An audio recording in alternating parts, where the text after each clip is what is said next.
Sabihin ko lang, hindi po ako yun ha. Hindi po talaga ako yun.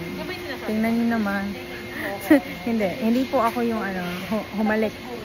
Nagbeso-beso kay Ken at saka kay Justin, okay?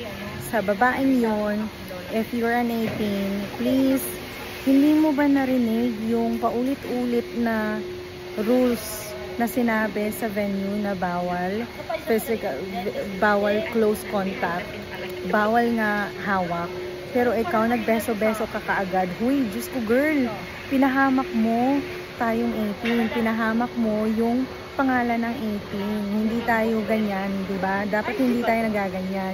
Dahil sa'yo, kaya nag-i-strict yung 1Z.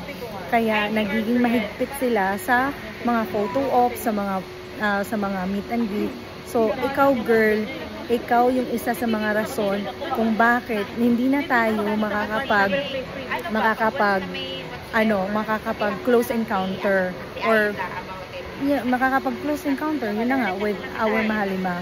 Dahil sa yan. At saka, di ba nakita nyo, automatic yung security guards after mong bineso-beso si Ken, and they felt awkward, they felt uncomfortable when you did that, di ba?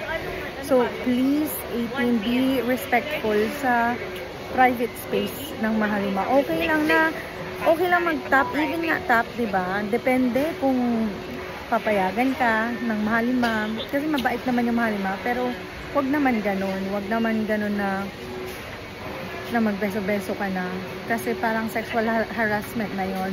So girl, shout out sa'yo, sikat ka na girl, pero may ibang nagtataka, baka curious, baka ako yun. Hindi girl, parehas lang tayo ng buhok, pero hindi tayo parehas ng ugali. Okay? Hindi ako, OA ako, pero hindi ako OA na hindi marunong sumunod ng rules. Okay? So girl, I hope lesson learned ko sa'yo girl, kasi pinapahamak mo yung fandom. I hope hindi ka proud sa ginawa mo, kasi hindi kami proud. Sinusuka namin yung ganyang ugali. So yun lang. Sa mga nagtatanong po, hindi po ako yun. Okay?